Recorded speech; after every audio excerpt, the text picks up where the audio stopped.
Hello, Telegraph Rugby Podcast listeners. I'm Danny Kerr and I've teamed up with Owen Mitchell, the official legal partner of England Rugby, to share some special moments that matter from the game we care so much about. Search for Moments That Matter with Owen Mitchell and the Telegraph.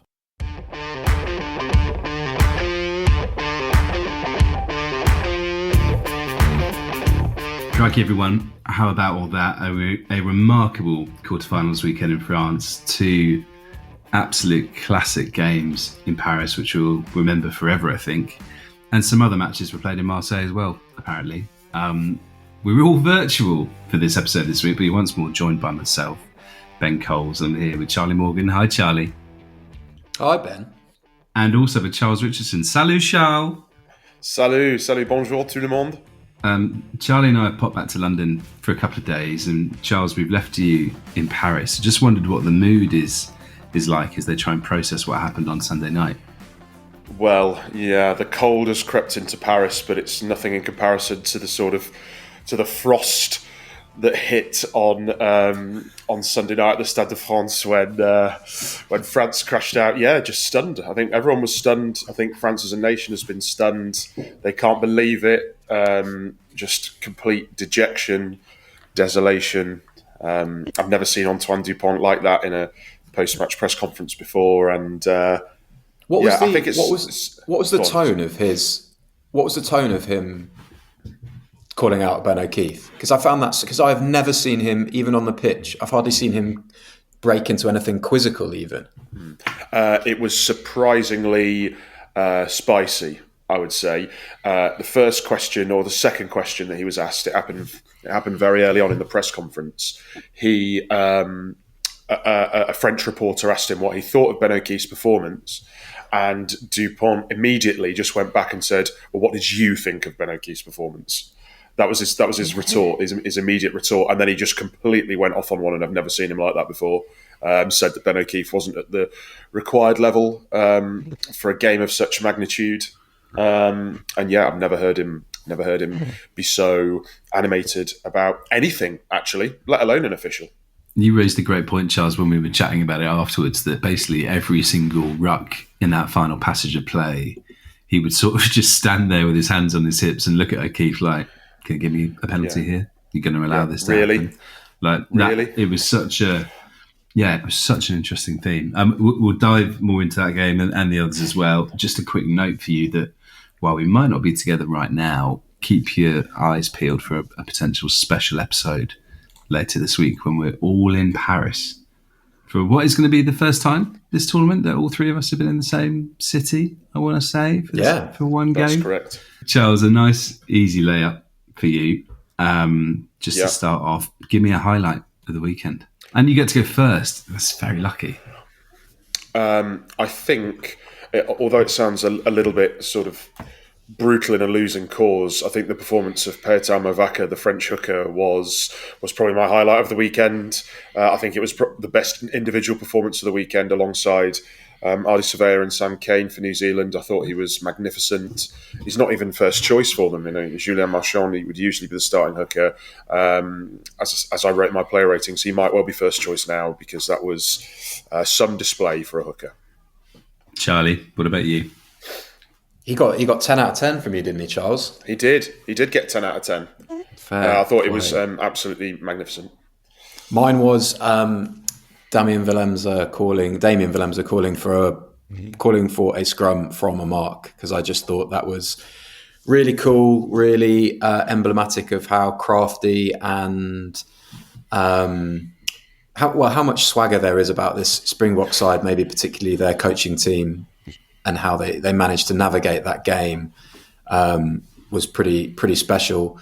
I think Rassie Erasmus has been on record since I wrote a piece that's on our website about that moment, saying that it wasn't performative, which I disagree with a bit, but it was more about engaging France in a scrummaging battle, and actually I think even more cleverly to sort of make them think about their own kicking game and shortening up their kicking game, because long kicking has been such a foundation of their success over this past World Cup cycle. So I just thought it was really cool on so many levels.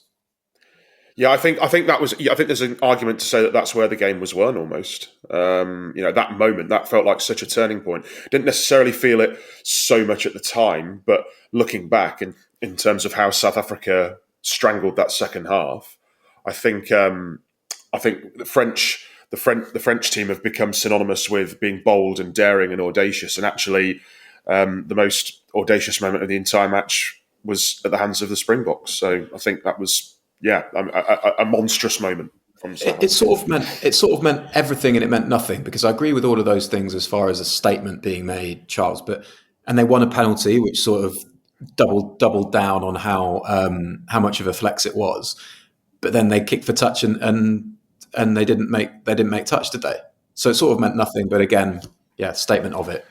But it was a mentality thing, and the repercussions of what that had done in the minds of both referee and France, sort of for the rest of the game. Because from then on as well, I think that was the first scrum penalty, and from there it became a very one-sided area of the game, I would say.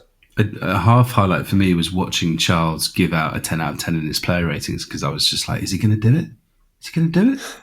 And then he did, and I was absolutely astounded. I will go with something from Ireland, New Zealand, just the end of Ireland, New Zealand, because. Pulling back the curtain slightly, we were on player ratings and we filed them before the final whistle because of, got to get the paper away. So I actually got to watch the final few minutes. I've never felt my sort of heart going as much just watching a final bit of play as those 37 phases.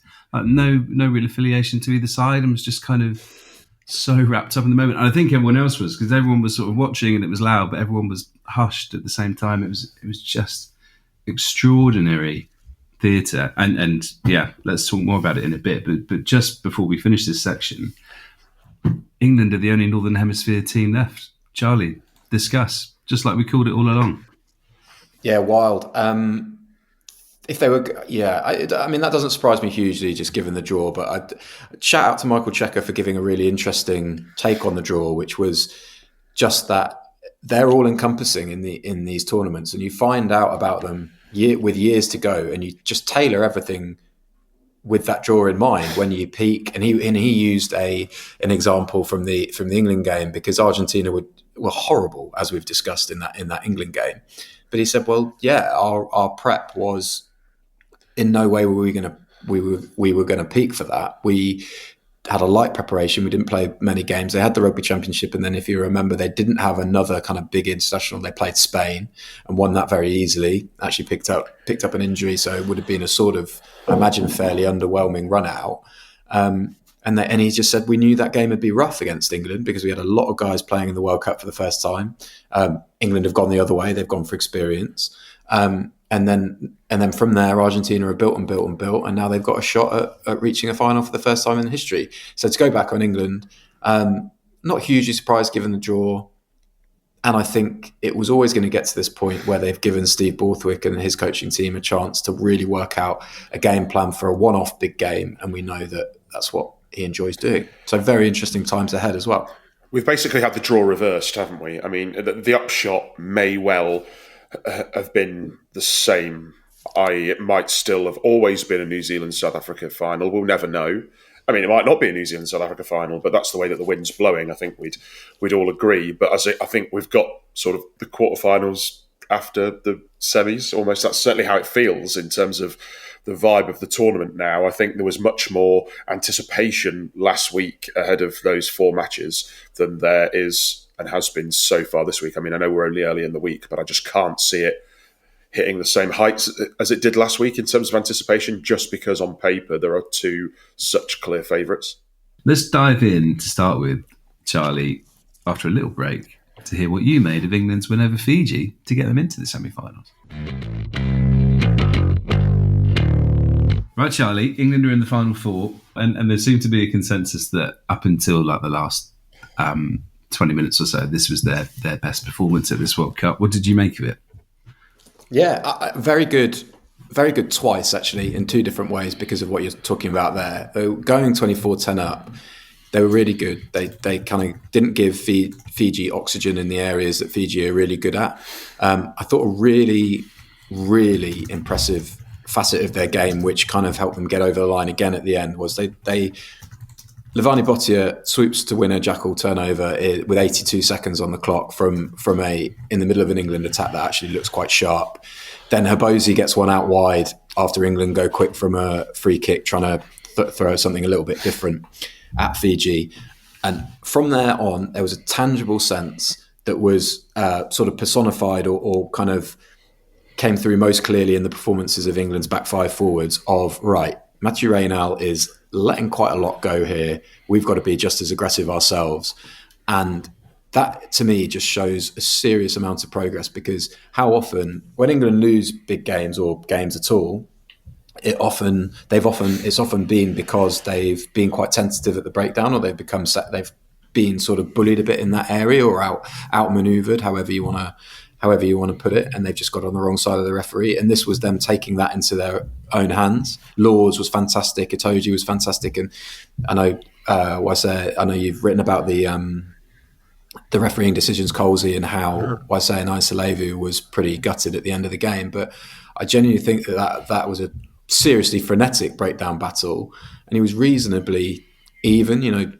Fiji did get some calls their way over the course of it, but just how aggressive England were there was really, really good. And as I say, they won it twice. They got to 24-10 up, had a bit of a stumble, lost all momentum. When Batitu went over, it was looking pretty hairy for them, but then they righted themselves again and came through. And that's what you just have to do in knockout games. Often, as players will say, you have to win it more than once. Yeah, I'm not giving them enough credit really with that introduction. They did actually do very well in the final 10 minutes to regather their composure and to kind of settle things down. The drop goal was actually very well executed. I think we were watching just outside the Stade de France, weren't we, Charles? And in a room full of Saffers and a few French people. And when Farrell kicked the drop goal, I think everybody was sort of like, oh yeah, that, it's a very sensible decision. In terms of a ripple of applause. It was really funny being in the ground. So Farrell got booed during the warm up, as he's done ridiculously over the last couple of months or so. And I think his first couple of shots at goal, when he sort of opted to go for goal, got a smattering of boos. And as the game went on, every time he pointed for post, there was sort of more and more positive reaction. And it was sort of like, it was like people there were sort of realising, and some of the boos will have come from neutrals and Fiji fans, I'm sure, but it was like the England fans there were realising, this is actually our best shot of winning games at this World Cup. And it was him taking command of that. The drop goal, I don't know about you, live, I was totally foxed by it. I thought they were going to continue going around the corner, and I hadn't actually seen Farrell go into the pocket. So at one point, when sort of Danny Kerr swiveled and passed it back, I thought, that's going to no one. Oh, no, it's going to Owen Farrell. It was really, but it was quite sharp, wasn't it? And quite clinical. They completely did you, hook, line and sinker. Yeah. I think that was the first drop goal attempt from England, wasn't it? Since the Argentina game, is that right? And I think we're going to have to see it again this Sunday. I think it needs to revert to their Argentina best. I think if we're going to see an upset, don't they? Is that basically every time they get 40 meters out, someone needs to be in the pocket? Because on a serious point regarding that, because that was the one thing. We'll talk more about France later. That was the one thing when France were 25-19 up and they were pressing in the second half, where I just thought, somebody please take 3 points somehow. Like someone knock over drop goal, somebody like win a penalty and kick 3, just to get beyond a score of South Africa, and France didn't, and look what happened. I always think that period, and it's always around, or often around, the sort of end of the third quarter into the fourth quarter, isn't it? And a team will be sort of either on the cusp of 1 score ahead or on the cusp of going 2 to 3 scores ahead. And England had it, they were 24-10 up. And there was a point where Farrell's long-range shot dropped short, and you just thought, the firepower that Fiji have got, you want to be 3 scores ahead. You want to be 15 points or more ahead. And those are the times, and sometimes it must be very difficult for players to sort of take a step back from the moment that they're in. But those are the times when drop goals are sort of more more valuable than ever. And that's what England did so well in that first game against Argentina, was just don't get bored with it. And there was a moment when England were 15-3 up, and Alex Mitchell sends a box kick out on the full, and then Tom Curry concedes a really needless breakdown penalty. Those are the areas where you just can't get bored in knockout games, but that's when the stress on you, just hammering home that game plan relentlessly, that's when the kind of, I guess, the stress must feel at its highest. But no, absolutely. I totally agree with you, Colsey. And I think that's going to be even more important this weekend, because from the way South Africa played against France, I mean, I know they'll change tacks slightly and they'll have a bespoke plan for England, but they just fed off French errors, really. Honestly, France played all the rugby. I mean, you look at the defenders beaten. I think France are into the 40s, South Africa are around 12. France played all the rugby, but then South Africa knew and just stuck in the fight and were patient, waited for France to make a mistake. And South Africa capitalised. And that's what will happen this weekend, unless England are 100% accurate and whiter than white everywhere. And they just have to keep that concentration for a full 80 minutes. They have to. This is a question sort of tied to those French errors in the kicking game, Charlie, in the way they went after Louis Biabiari out on the wing. Will England keep Smith at 15 and move Stewart onto the wing to have a better kicking option, or are they almost too worried about being beaten for pace on the wing by Colby or Arenzi that you want to keep a Johnny May out there? How are they going to manage sort of being strong in the kicking game but having enough speed to cover those players? I would say I never for a minute thought that Freddie Stewart being dropped for the Fiji game was the end of his tournament. If England continued to win, of course. I would reinstate him at fullback. I think Elliot Daly has sneakily defended quite well in this tournament. I think Johnny May's experience as far as positioning is quite important. So for me, the call, and then one more, I think having those three centres, Marchant, Tulagi and Lawrence in the 23 is important. So for me, I think it comes down to Smith or Ford. But Stewart, they've gradually, slowly used, and a quite a good example was, I think, the first Wales warm-up game. They've used him as not just a sort of goalkeeper type fullback to sort of mop up high balls from opposition. They've used him on the front foot a bit more as well, and I think that's going to be key. Just putting that heat aerially back on South Africa, because you're right, South Africa themselves used that fantastically against France, didn't they? Charles, is it fair to say that Ben Earl has been England's best player at this World Cup with the performances he's actually now consistently putting in? I think that's totally fair, and certainly when you add to that he's basically playing out of position. I know he can play number 8, but that's not his full-time position. We see him more on the flank. I think he's certainly been. He was excellent again against Fiji. One of England's best, and I don't think any of us would have necessarily had that at the start of the tournament as a prediction, and certainly not in the Six Nations where he was dropped by Borthwick for which game was it? After the Scotland game, was it where he dropped him for the Wales game? Is that right? He's been absolutely magnificent on the back row, absolutely magnificent. And I would have started Billy Vunipola at the start of the tournament. I still think that potentially at his best, when he's fully fit and firing, there's still a space for Billy Vunipola on that back row, just because of the ball carrying ballast that he gives to England. But certainly at the minute, in terms of form, you can't look beyond Ben Earl at number 8. I just on the kicking point, I think something that's sort of slightly gets forgotten about is just how short Cheslin Colby and Kurtley Arenza are in comparison to Freddie Stewart and Johnny May and Elliot Daly, and that is somewhere where England could properly get into them, I think, on Sunday. And I mentioned it in a piece on the website about slightly clutching at straws, but where England could potentially harm South Africa. And I think Johnny May and Elliot Daly are both excellent in chasing, attacking box kicks and reclaiming the ball. We saw Johnny May do it brilliantly, ironically, in the loss to Fiji in the warm-ups. And I think with those two and Freddie Stewart, that's somewhere where England could really hurt the Springboks, and that's just sort of easy territory wins and easy possession wins as well. And it's sort of, it's going to be a game. It's going to be tight. It's going to be cagey, and it's going to be a game where these small wins could add up into something much bigger. I mean, we've just spoken about how South Africa calling a scrum from a mark felt like a turning point in a game. Well, there could be similar things that happen on Sunday. And I just wondered, Charles, in terms of where that performance ranks as England's under Steve's, I think we're decided in saying that is the best performance England have produced so far. They're going to go into this as underdogs, and we'll chat into it. We'll talk more preview a bit later in the week. But I just think in terms of, there seems to be a real confidence to them and a real steeliness, and the quotes yesterday about Farrell and about Genge saying everyone wants us to lose. Do you quite like the vibe that England are giving off at the moment? Well, I certainly like the fact that they're not getting ahead of themselves. I think I don't think a team coached by Steve Borthwick will ever get ahead of itself, frankly.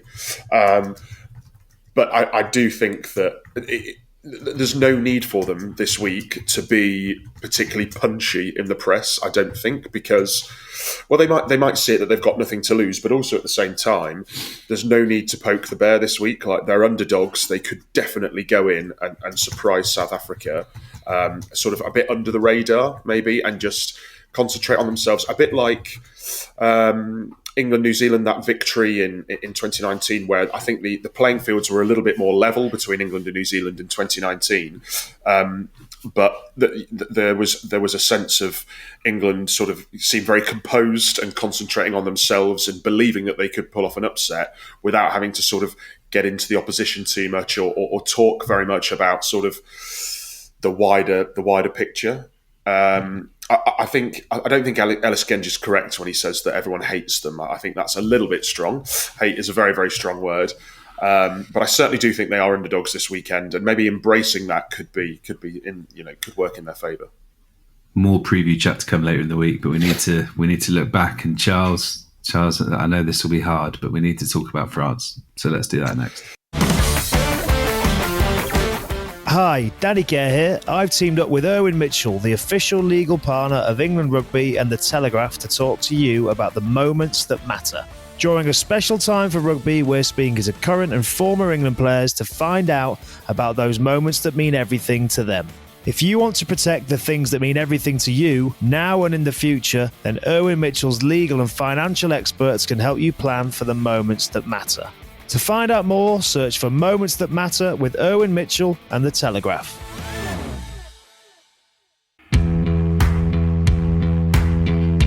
France and Africa on Sunday night. What an absolute pleasure to be there. To be honest, it was an absolute delight. One of the great games, maybe the best first half of rugby I've ever seen, and I think a lot of people are in agreement about that.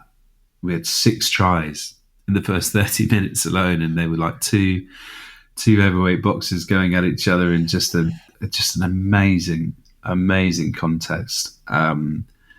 Charles, how would you sum up the noise in the stadium when France got those first couple of tries through Surabai and Peter Mavaka? It was unreal, wasn't it? Absolutely incandescent. I mean, it was breathtaking stuff. It was breathless. The game was being played at such a pace. Little did we know, actually, at that time, that was France's purple patch basically for the entire game. I know they scored more points, but that was where they had to hammer home that advantage. And were it not for a very, very dubious Eben Etzebeth knock backwards / knock forwards, they might have had an extra try and conversion. But the atmosphere was absolutely breathtaking, spine-tingling. All those words that come out were all completely justified.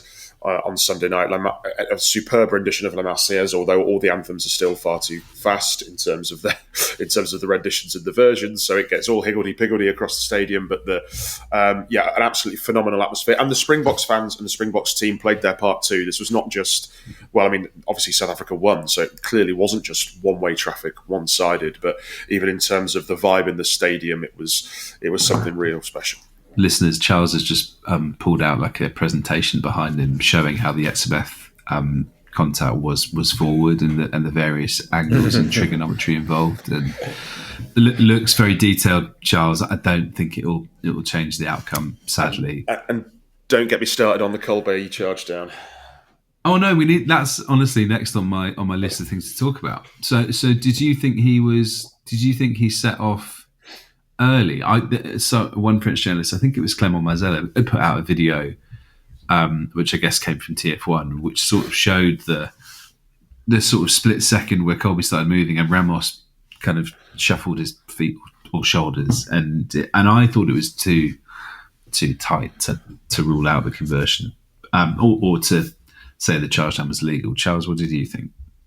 No, I'd agree with you, Colsey. I'd agree with you. All I would say is my annoyance was more, and frustration was more with the fact that I don't think it was checked, or at least if it was very subtly checked in the background and we weren't made aware of it. That's, I think, 100% in these matches, the sort of thing that the TMO should be checking. And if the TMO did check it, I agree that I don't think there was anything necessarily clear and obvious to overturn the decision. But if they didn't check it, then that's a problem, because that was such a big moment. Again, these small moments where at the time, I don't think you and I felt that that it was that crucial. It felt sloppy from Ramos and superb from Colby, but I didn't feel like it would decide the game. And in the end, it actually might have done. We'll never know, but it might have done. No, I was going to agree. At the time, it sort of felt like a cool detail in a wild first half. But if you told me that those 2 points denied would be the difference between one of the teams going to the semi-finals, the consequences were enormous. Charlie, talk to me about what percentage of the hair on your body stood on end when you saw Damien Winter call for a mark and then say, yeah, we'll have a scrum in our own 22. I think my hand did inadvertently go up to my mouth. I just thought it was, as I say, the swagger on it, the flex, it's sort of become a term used in cricket a lot, hasn't it? Being like alphaing someone.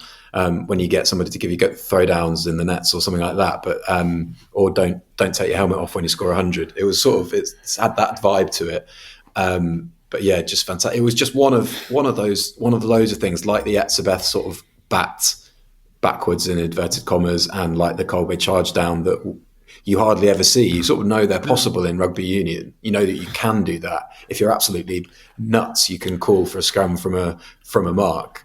But actually to have it happen in a World Cup knockout game, and to have them all packed into that first half, as you say, incredible, really. There have been charge down conversions, and you do see them. Yeah. Maybe like once a season, maybe. Yeah. And it's very rare at international level. But what I would say is I don't think I've ever seen a scrum called from a mark in my entire life. I don't think. I loved it.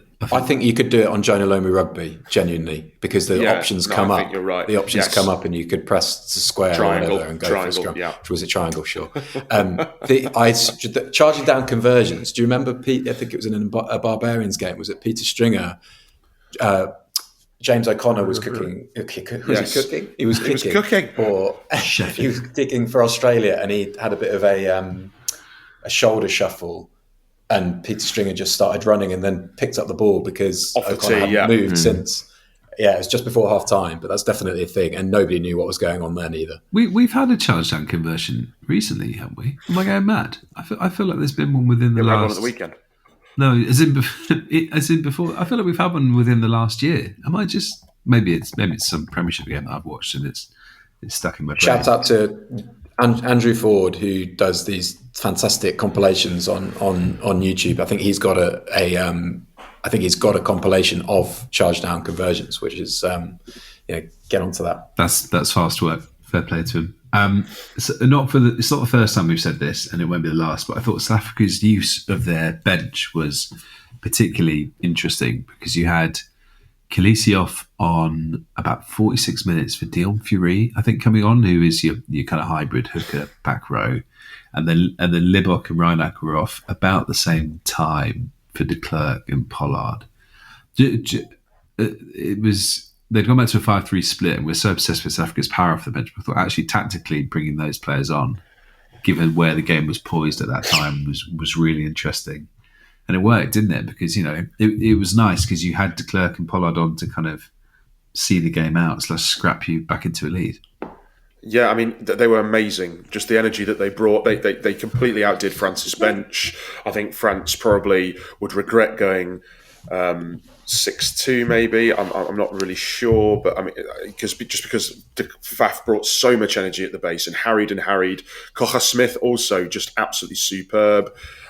Erge Snyman just putting in shots. They were all absolutely awesome. To a man, beat up their French equivalents who also came off the bench. The front row did a proper job at the scrum. You then had Reda Wardy, the French loose head, coming off the bench, and he was dynamic and he was busy, but ultimately he's the player who knocked the ball on at the end to give South Africa the win. So yeah, I mean, it was absolutely a feather in the cap for the Springboks over France. Did you go to Afrikaans school yesterday after I left you in Paris? Because you've been working hard on your pronunciations, and I'm just for it. Well, I'm following the Springboks this week, so I'm just getting in the. You're just trying to make friends. You're just trying to get on side. Yeah. With the Dupont comments, we mentioned them earlier. I wonder how World Rugby will deal with that. Because it's just quite interesting, because it's Dupont, face of the tournament, sort of very openly criticising a referee as brazenly as we see coaches do, and then coaches get, quite a word in the ear or punished for sort of referee criticism. I mean, they kind of, part of me feels like they kind of have to do something, don't they? And also, poor Ben O'Keefe. I mean, he had a day where, every decision is scrutinised, and he had to say hello to me and Charles on Sunday morning when we walked past him leaving our hotel as well. Maybe that's what set off the chain of events. But on the more serious point, Charlie, what do you think? What do you think they do? Well, I don't know where does the sport go if the best.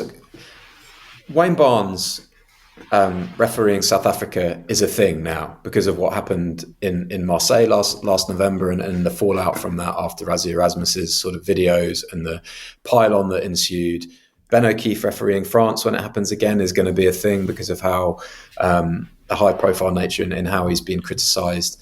I just think every game the margins are so small between the top sides in the world, and coaches are coaching players to take risks by being aggressive as possible on the floor and in the contact area. And I don't whether you remember me helpfully informing Aled Walters how South Africa play, yes. But they go so hard. They want to get in as many battles as possible, and officiating all of those battles absolutely correctly is impossible. So I just don't. I think that there maintains this false impression of what is actually possible for referees. How good, inverted commas, it is for them to be. So yeah,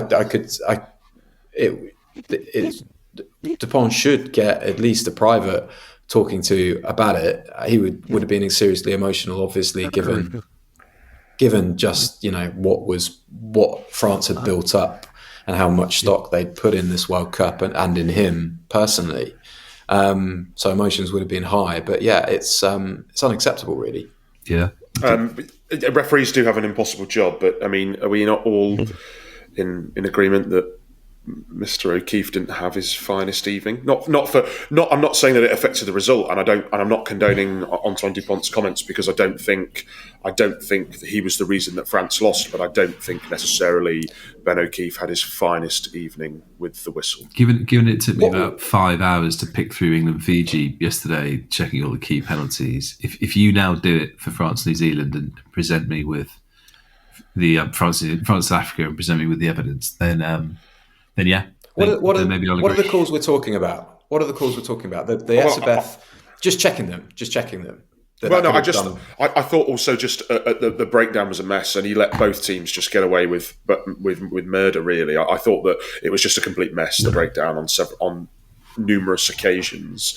I thought that he didn't manage the tackler rolling away very well. He didn't manage that was the main one, to be honest. It was the tackler rolling away, and you could tell by the end how frustrated Antoine Dupont was with the South Africa tacklers getting in the way of him wanting to play the ball quickly. They were rolling into him, but they were just on the right line every single time, whereby it wasn't completely obvious that they were infringing, and I think O'Keefe let them get away with it a little bit. Maybe it was a tactical, strategic masterclass, and they were gaming the system perfectly, and I don't doubt that that was part of it.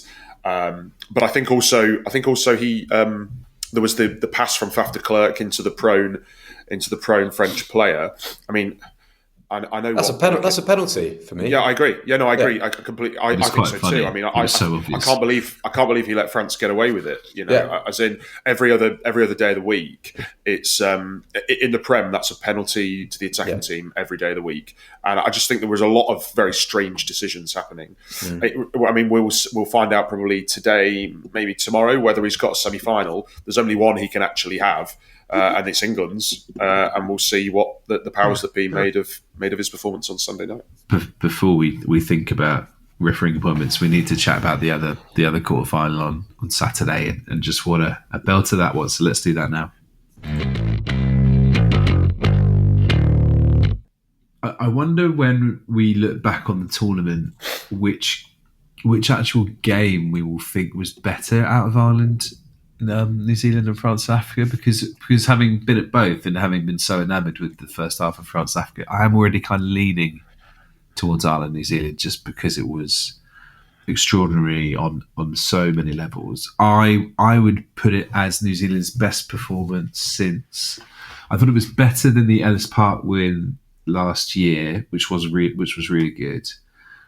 Maybe and probably better than anything they produced at the Rugby World Cup in 2019. Like, I can remember being really impressed with how they played in that opening win over South Africa and sort of in the quarterfinal. But I would put it as their best win since the first test against the Lions in 2017. Would there be any quibbling there from either of you if I said that?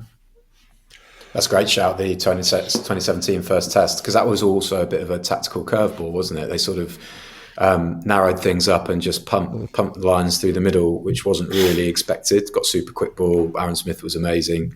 They were very good. They showed a little flashes of how clinical and how clever they were off the back of kicks against South Africa in the Rugby Championship in Auckland. But I think as far as a sustained effort on both sides of the ball as well, I've seen Bernard Jackman make the point that a lot of teams have gone after Ireland during this winning run in one specific area and maybe got a little bit of pay. New Zealand went after them in a kind of load of different ways. So with a short kicking game, with the attack off the back of that, and then also just relentlessly at defensive breakdown, which really rattled Ireland. And normally if a team does that for a little bit against Ireland, then Ireland are good enough to make their attack click and get a couple of tries to give them breathing space when there are lapses from the defence. But it was just a kind of all-out 80-minute effort from New Zealand in defence, which was phenomenal. Charles, what a statement performance from Sam Cane, the All Blacks captain, whose kind of selection had been discussed in the build-up. Would they go with the more athletic Dalton Papali'i? Would they go with Cane for his kind of his work rate and his graft? And he more than showed why he was the right selection at open side flanker, didn't he?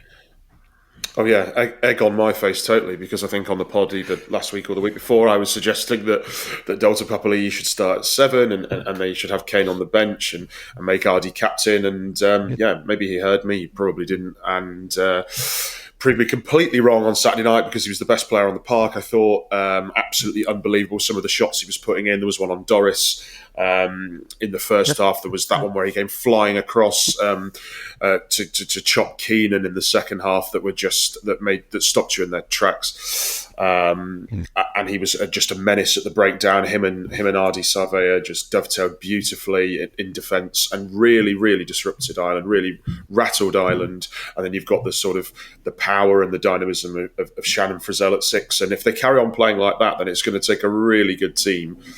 Given how crucial the back row unit is in modern rugby, it's going to take a really, really good team to stop them from lifting another world title.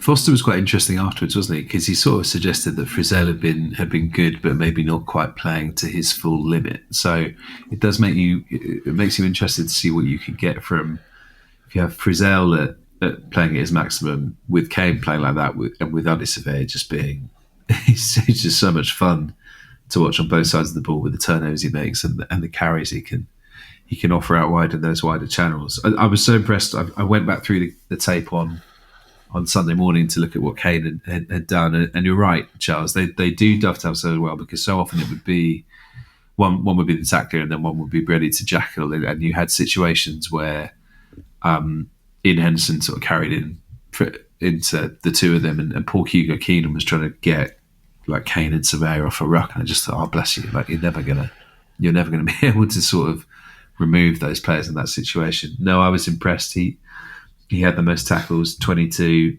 tackles. Maybe not the most important intervention of the game, because that belongs to Geordie Barrett stopping them all.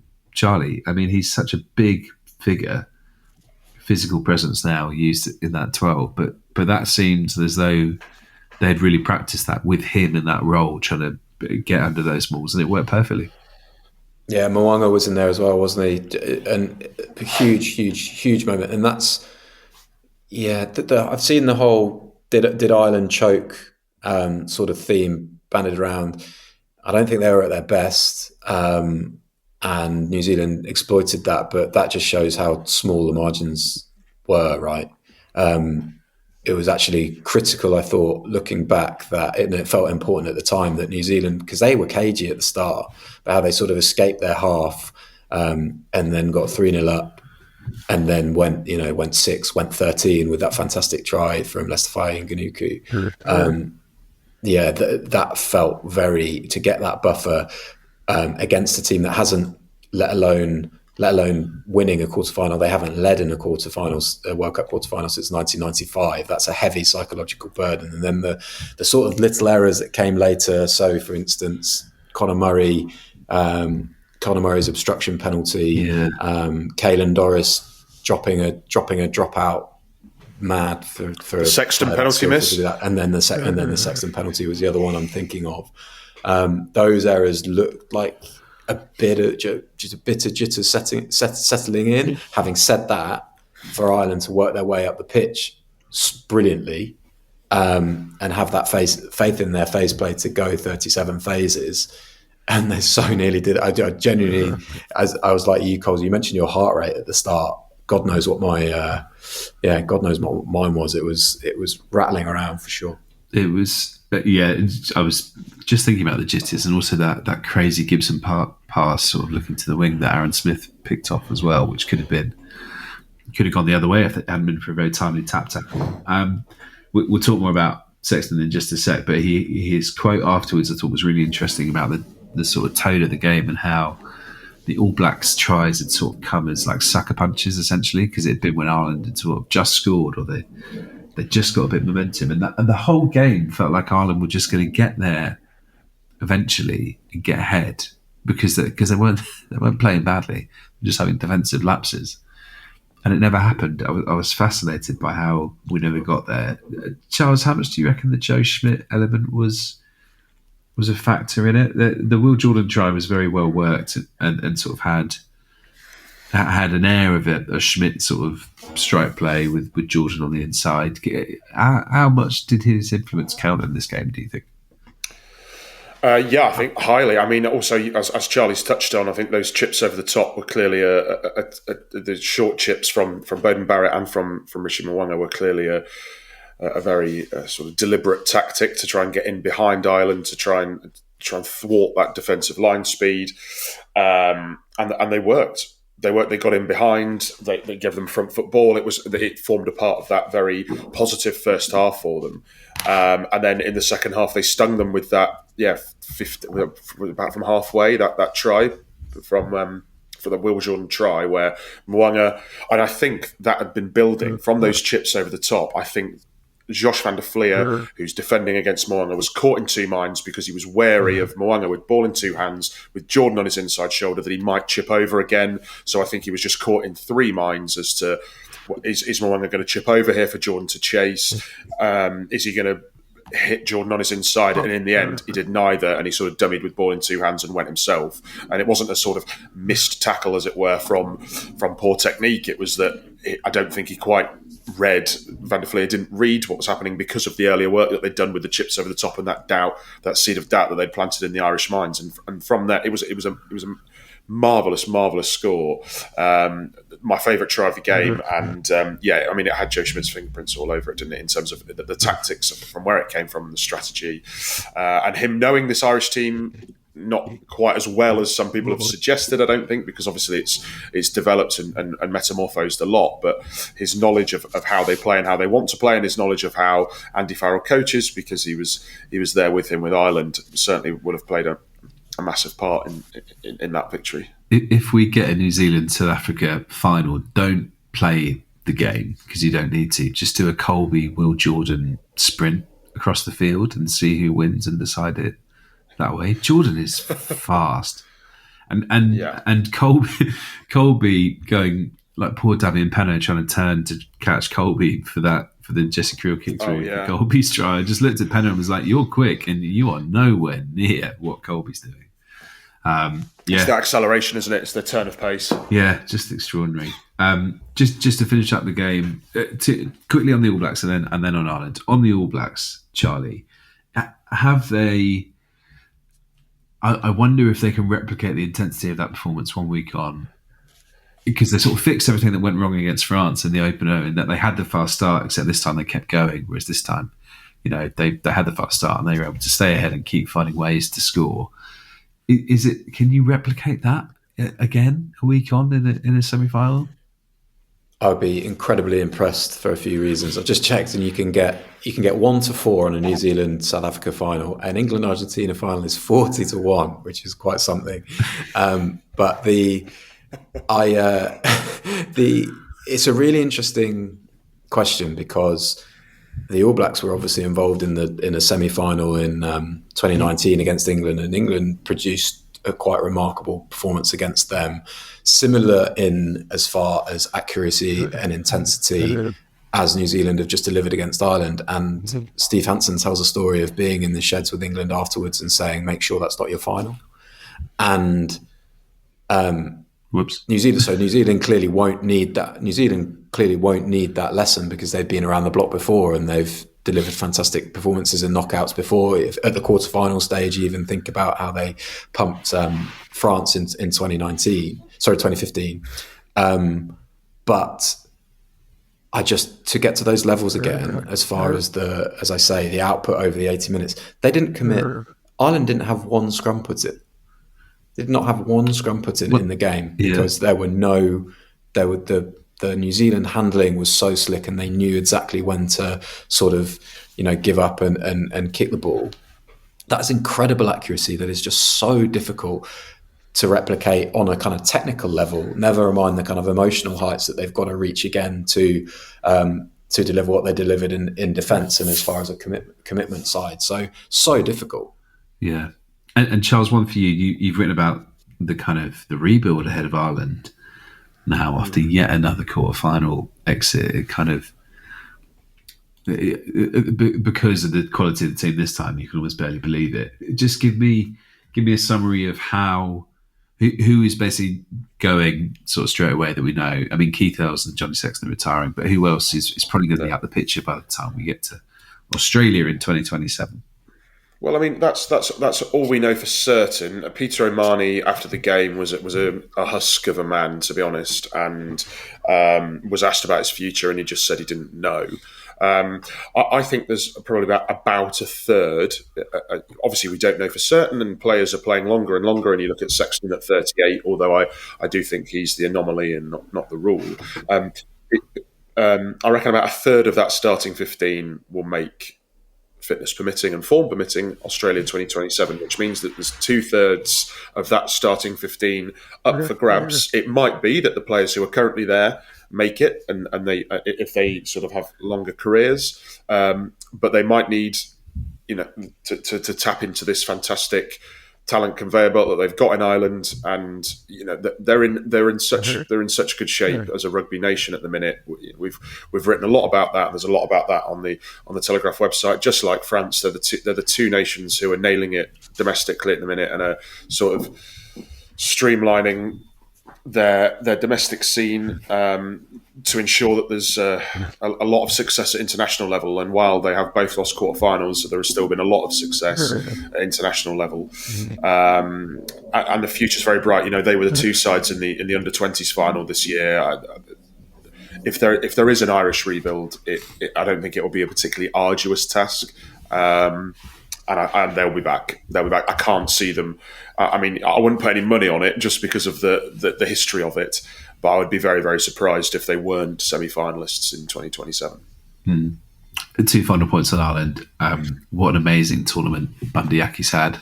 Just think he's been utterly outstanding. You talk about moments in the France-South Africa game where you were out your seat and going, whoa, like Bundyacki's try, not on Saturday night when he started stepping inside. I just thought, wow, that is a player who is both very talented, but is just oozing confidence and form and sort of belief in himself and what he can do. I just thought that was wonderful, and I really hope it's hard because he's out in a quarter final with Ireland, but I really hope he's in the player of the tournament chat when we finish. And the final word has to go to Johnny Sexton. The press conference afterwards, we were both in there, Charles, about 2 rows from the front, where Andy Farrell and Johnny Sexton were, and Sexton was very kind of red-eyed and sort of wondered actually if he was going to go at one point after the first question. Shout out to his son, excellent kind of clip on social media saying he's still the best dad. I think that got everybody suddenly a massive amount of onions in every single living room in Ireland and everywhere else being chopped. But yeah, Charles, watching Sexton in that moment, that was pretty tough, wasn't it? And seeing him sort of have to go through that. Yeah, you felt that the heart bled for him. If Dupont was a picture that the following evening, and obviously looked completely broken, but Sexton took it up quite a few notches. He looked completely broken and utterly demoralised and dispirited, and it wasn't how he wanted to go out. It wasn't how he deserved to go out necessarily. He gave everything on the night, and it didn't go their way, and they lost to one of the great World Cup performances. And sometimes that happens.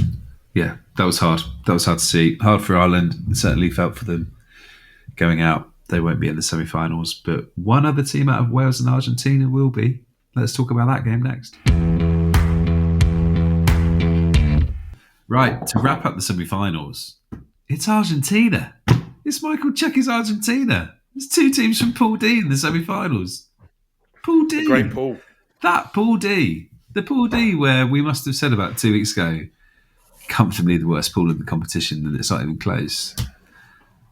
Charlie, talk to me about Argentina, how they got past Wales. And also afterwards, when chatting to players and coaches, what did you sort of gauge of their mood ahead of getting to the Final Four? First of all, Pool D, I think I called the worst ever in tournament history, which is quite punchy because it has now got 2 semi-finalists. But Argentina was so bad that they should have been disqualified for how bad they were against England. They were just shocking, weren't they? We said at the time that was an all-time implosion. So fair play, but no, I said earlier in the pod, I was just really. The question was, I think, in the presser to Cheika, tell us about this turnaround. And he said, well, there hasn't been a turnaround. There's just been a gradual improvement. And if you remember, they had that week off, didn't they, after that England game? So they just timed. They've done a classic thing where I was dubious about people calling them a tournament team because they weren't very good in 2019 either.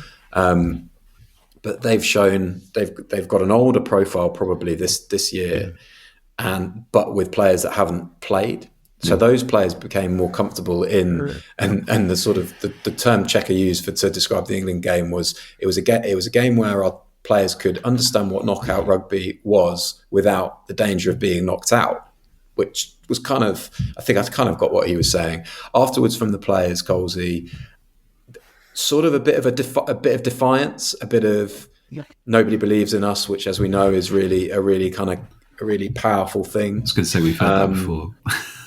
Yeah. In the Pool D underdogs just rolling on with that message.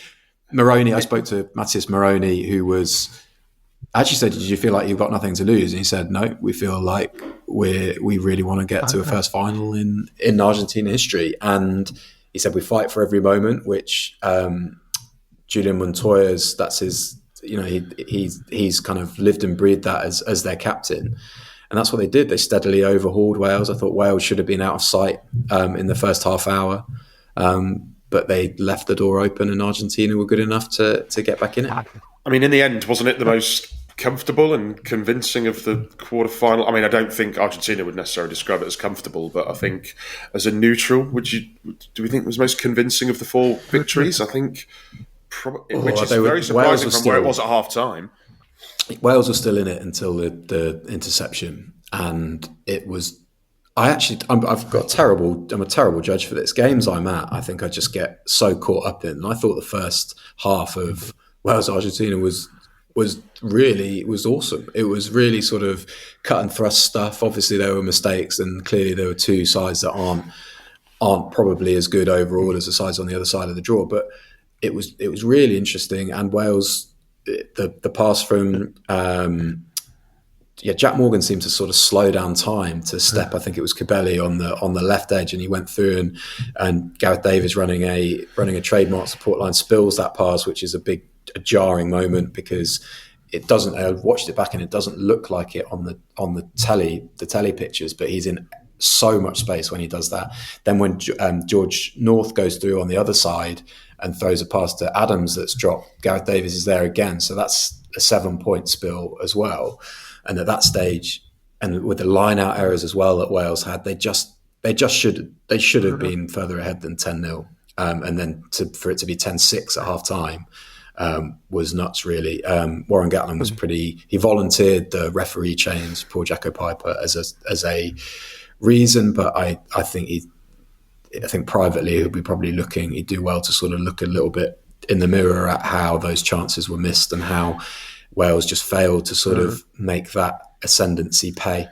Did he blame the sort of refereeing and the officiating, or did he blame the sort of disruption caused by the change? Right. The disruption caused by the change, and I asked him to elaborate and just said, "Look, how disruptive is that when you have prepared all week for all sorts of things? Because we know that people are thinking about not just referees' interpretations over breakdown and everything like that. It's stuff like that how the cadence with which they're calling in scrums. It's so the detail is incredible. You remember last tournament, South Africa knew that Jerome Garces liked being complimented on his physical appearance.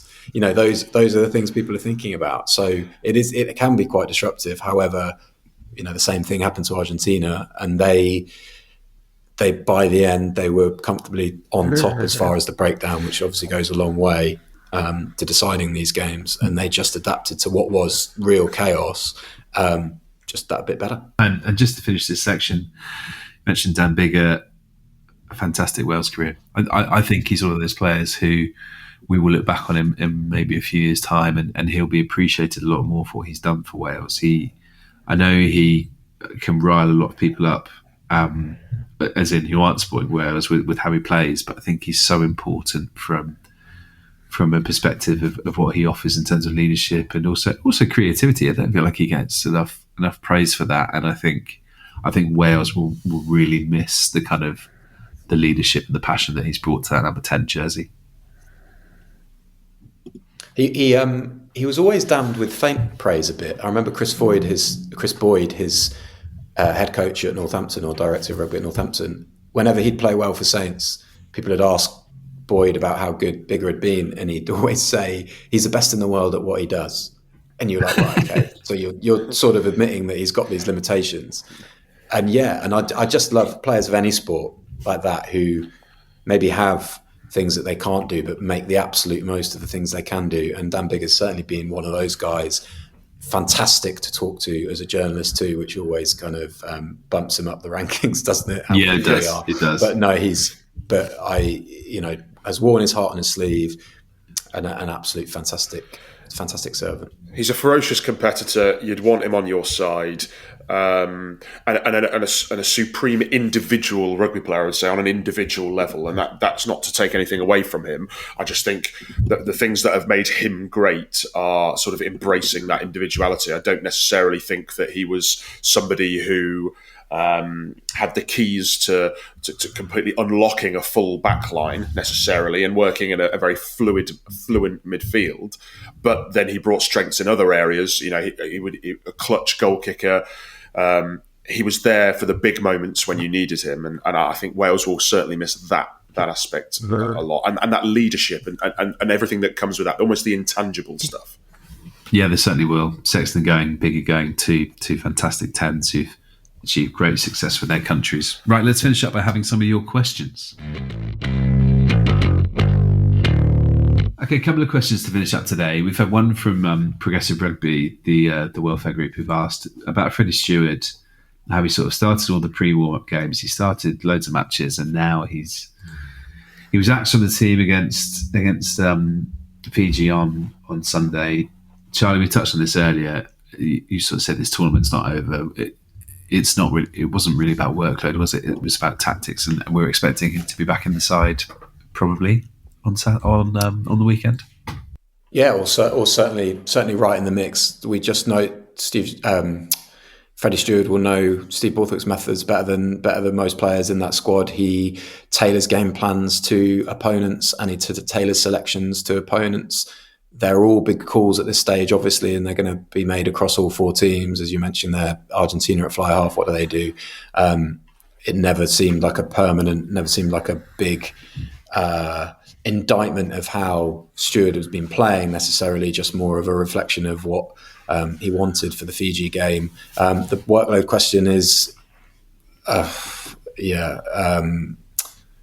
I don't think that was a factor in their thinking. He did play all of the warm-up games. Maybe that was a bit of a double bluff going on as far as how they were then going to bring through Marcus Smith as an option there.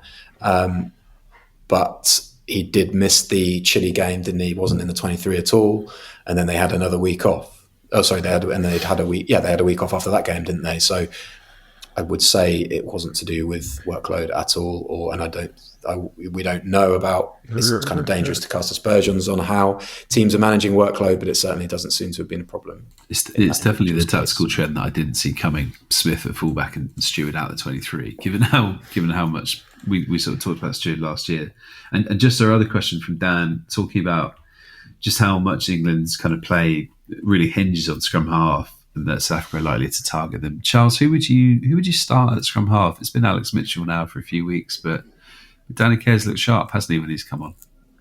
Yeah, but I mean, I'd keep it the same. You know, we talk about starters and finishers and it being an 80-minute match and different roles for different players in the same position who are playing at different periods of the game. I'd keep Alex Mitchell on for 60 or so minutes, 55, 60 minutes, and then bring Danny Care on against some slightly more tired legs, and when the game's broken up a little bit more and to add a little bit more zip maybe, and a bit more of a threat around the fringes, and to put in those lovely attacking kicks, those lovely dinks that he's been putting in, and yeah, I think they've got the balance right at the minute. I think there's always a temptation with scrum halves. We've said this before on the pod. I think there's always a temptation with scrum halves when the replacement comes on and shines against tired legs, and we all sort of go, he should be starting because he's come on and he's running rings around them in the 70th minute, 75th minute, but the incumbent, the starting scrum half, wasn't able to do that. And the caveat is always because that's the start of the match against fresh legs when they're just trying to break the opposition down, work them out a little bit. I think they've got the balance right. I'd stick with Alex Mitchell. I think they're dovetailing really nicely, and I'd stick with Alex Mitchell and bring Care on in the second half. Do not rule out Ben Young starting. That's all I'll say. Hasn't had a start this tournament, I don't think. Came on, was very good against Argentina, came on against Chile. That is the sort of curveball that I think Steve Borthwick is capable of throwing. He's got to think about how aggressive Faf de Klerk or Reinach will be around the ruck defensively, and they just might want to go Youngs and then Kerr. Don't know for sure, but I can feel it in my bones. We do like a spicy semi-final curveball. Yeah, that sounds possible. Right, that's it for today. Thank you, Charlie. Thank you, Charles. And I'll see you both again later in the week when we have our little special bonus episode from Paris with the three of us, previewing how England are going to get on against South Africa, and also a bit on New Zealand, Argentina as well. Can't believe we're in the semi-final week. Until then, you can keep up with loads of content on the Telegraph Rugby website from all of us and all of our writers, and also in the newspaper. So please have a look out. You're bound to find something you like as we build up to 2 massive games this weekend. But until then, from all three of us, thanks and goodbye. We'll see you in Paris. Hello, Telegraph Rugby Podcast listeners. I'm Danny Kerr, and I've teamed up with Owen Mitchell, the official legal partner of England Rugby, to share some special moments that matter from the game we care so much about. Search for Moments That Matter with Owen Mitchell and the Telegraph.